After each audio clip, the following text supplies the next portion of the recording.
Good afternoon, everybody. How is all my wonderful subscribers and viewers out there doing today? I hope everybody is having a wonderful day. It's Nikki D, and welcome back to the Nikki D channel. Today, we're going to be doing WWE Hot Takes, episode 35. What's your hot take of the week? Let me know down in the comment section below. Don't forget to like the video, share the video on social media, and smash that subscribe button so you can be notified of when I drop my next video. I hope everybody continues to have a wonderful weekend, and without further ado, let's get to our first hot take of the week. Dakota Kai's return was horribly booked. Well, this past Monday night, we had Damage Control in a segment backstage, and all of a sudden, Dakota Kai just appeared on camera and said, "Yeah, I'm back," after being out for several months with an injury.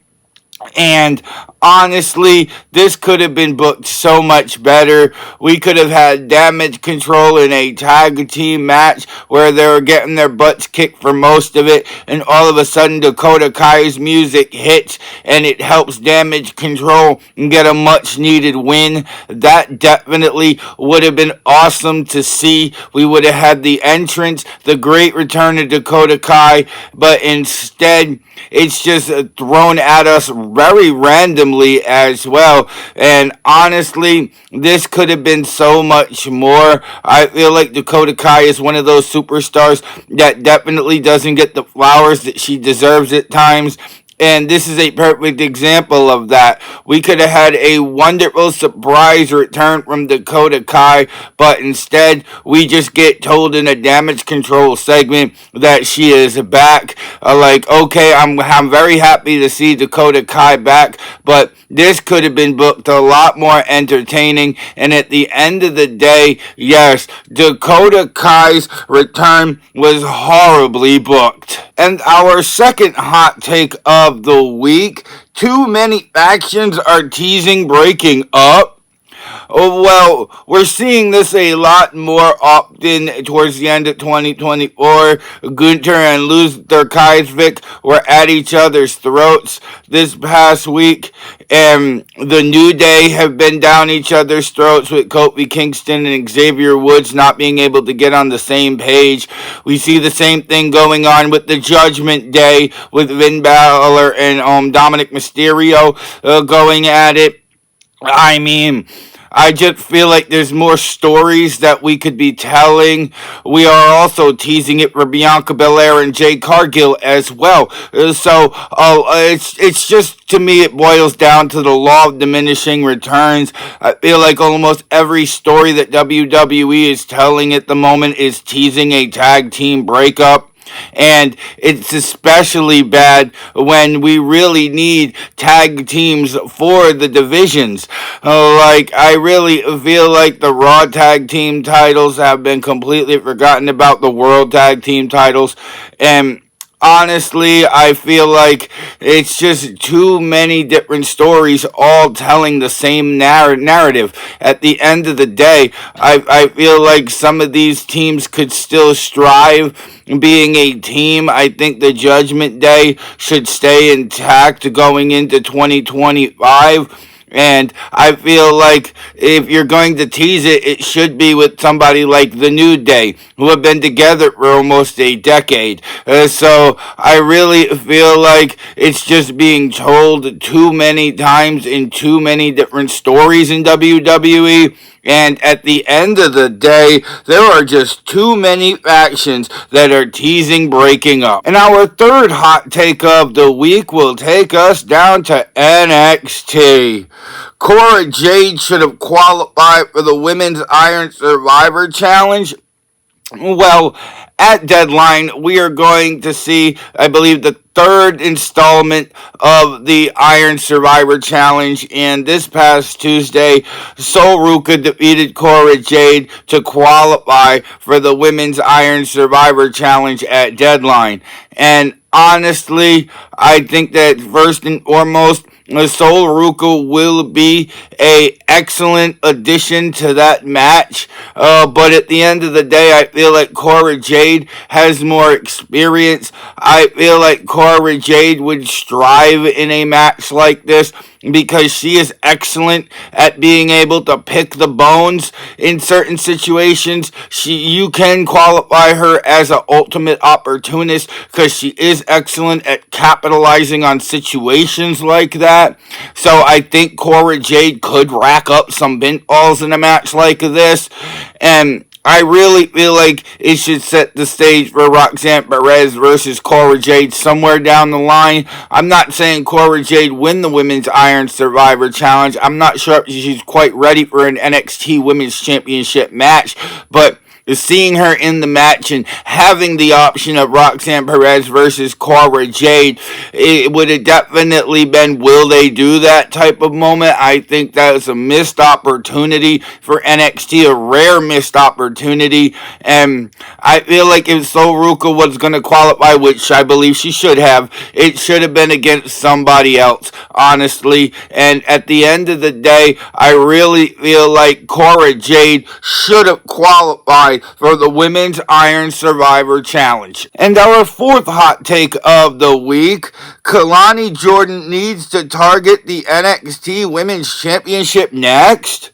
Oh, well, we had Halloween Havoc where Fallon Henley became the new NXT Women's North American Champion by defeating Kanani Jordan in a gauntlet match where Kanani Jordan had to defeat JC Jane and Jasmine Nix before she took on Fallon Henley. And honestly, Kalani Jordan was on spaghetti legs for a majority of the Fallon Henley match anyway. And I really feel like Kalani Jordan would definitely benefit by moving up to the main event scene. Kalani Jordan did get her rematch this past Tuesday against Fallon Henley, where Fallon Henley, due to outside interference, immediately hit her finisher, got the 1-2-3, and retained the NXT Women's North American Championship. But I really feel like Kalani Jordan deserves to be in an NXT Women's Championship match. I think she would gel extremely well with Roxanne Perez in the ring. I feel like it would definitely help Kalani Jordan's next step to the main roster as well. She held the Women's North American Championship for a good 5 or 6 months, so she's been able to build experience in the ring to get her ready. I feel like Kalani Jordan is definitely ready for the next step in her process. I feel like she will do well with high flying against Roxanne Perez. I definitely think it'll be a back and forth affair. I feel like Perez and Jordan can go out there and have an absolute classic, and at the end of the day, Kalani Jordan needs to target the NXT Women's Championship next. And our fifth hot take of the week will take us over to Friday Night Smackdown. Shinsuke Nakamura's return was the best thing on Smackdown. Well, there was a lot of great moments on Friday Night SmackDown. LA Knight was defending the United States Championship against Humberto Carrillo, which he was able to dispatch him in just about 5-10 minutes. But it's what happened after the match that brings his hot take in. Shinsuke Nakamura returned and put the boots down on LA Knight. And he has a completely new look for Shinsuke Nakamura now. I'm very excited to see where this goes because Shinsuke Nakamura looks like a dastardly heel. I wouldn't be surprised if they go at it for the United States Championship. I think it's a fresh new opponent for LA Knight as well, instead of just the same old Santos Escobars coming at him for the title. I feel like LA Knight needs a new name under his belt. I think Shinsuke Nakamura can definitely provide that. And I might even go as far as having Shinsuke Nakamura become the new United States champion. Yeah, I went there, but who else deserves it more? Shinsuke Nakamura is grinded through the trenches of being a jobber, of being mid to low on the card, to being overlooked in WWE for years now. Since 2018, I would say, since he really had that run where he won the Royal Rumble and was in the main event scene with AJ Styles, Shinsuke Nakamura really has not been back to the top of the mountain anywhere. So I think this would be great for Shinsuke Nakamura. But we can fantasy book all we want. In my opinion, at the end of the day, Shinsuke Nakamura's return was the best thing on Smackdown. And our final hot take of the week, Seth Rollins needs to join the OG bloodline. Well, all week, Monday Night Raw and Friday Night SmackDown, we had Jimmy Uso, Jey Uso, Sami Zayn, everyone trying to recruit Seth Rollins. Even Solo Sikoa and Jacob Fatu tried to recruit Seth Rollins on Monday Night Raw when Seth Rollins was leaving for the night. So everybody's trying to get Seth Rollins involved in this match. Last night, the Bloodline 2.0 Solo's Bloodline found their fifth member in Big Bad Bronson Reed, who hit a tsunami on the tribal chief Roman Reigns in the middle of the ring to really make a statement. And being the fact that Bronson Reed and Seth Rollins are really feuding right now, Seth Rollins really needs to join this bloodline.